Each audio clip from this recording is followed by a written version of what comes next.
bu futbolçu yerinə yetirir. Cərimə meydançası xəttindən 1 metr kənarda futbolçular qərarlaşıblar. Cərimə meydançasının mərkəzinə ötürmə, başla zərbə, növbətinci və hesab açılır!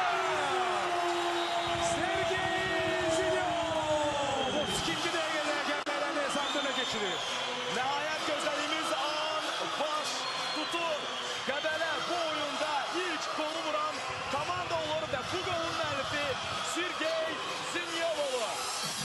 Cərimə zərbəsindən sonra Qəbələ futbolçuları cərimə meydançasında mübarizəni davam etdilər və yekunda həlledici zərbəni vuran Sergey Zilyov'un epizodun təkrarını izləyək. Növbəti qarşılıq Şəmsəddin bir neçə dəfə biz bunu qeyd etdik. 200 və cərimə zərbəsindən sonra Qarabağın cərimə uçu Qarabağ istifadə etməyə çalışır. İndi hücumdadır. Qarabağ sol cinaha top ötürülür. Cərimə meydançasında top göndərilir. Reynaldo qapıya zərbə indirilə biləcəkmi? Olduqca gözəl hərəkətlər. Və güc zərbəsi birgə köməkləşərək Elvin Camalovla Rafa qaldırdı komanda yoldaşlarına baxdı. Cərimə meydançasında yalnız Popov var. Ona ötürmə eləmək olar. Ön dirəyə tərəf açılır. İlqar Qurbanov uzaq güncə ötürmə verməyə çalışdı. Burada Samir Zərgarov ani ehtiyatsızlıq eləsə də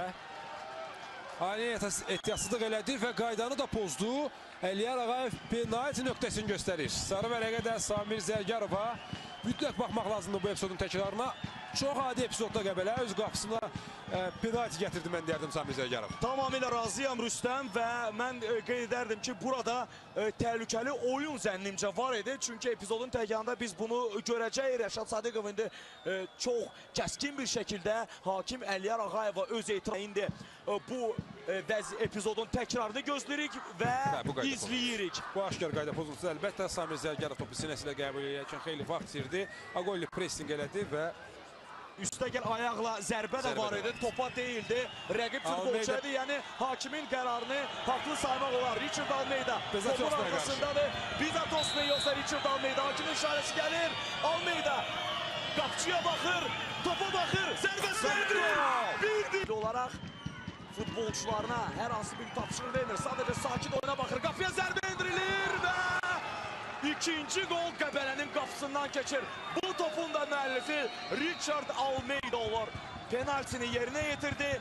Sonradansa çəkinmədi, oyunu üzərinə götürdü. Bir xeyli irəlilədikdən sonra sol ayağı ilə qarşı savunma zərbə indirir.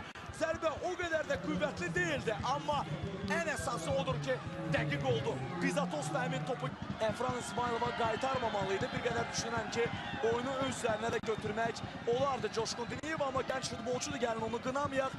Təcrübə də burada çox vacibdir. Üstəgəl təbii ki, əsəbləri də cilovlamaq çox çətindir. Belə ki, Qarabağ olduqca çətin bir görüşdə dönüş yarada bilir. Öncə məğlub durumdaydı, sonradansa 2 top vura bildi.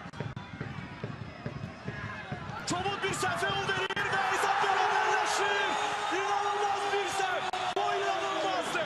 Rəşad Sadıqov, Qarabağın kapitanı, Qarabağın müdafiəsinin dayağı bu cür vəziyyətdə inanılmaz bir səhvə yol verir və imkan yaradır ki, Qəbələ doğma meydanda məğlubiyyətdən ola bilsin yaxa qutarsın. Qolun müəllifi bilirsiniz kimdir? Qolun müəllifi penaltini qazanan Samir Zərgarov olur. Beləliklə hesab 2-2 olur.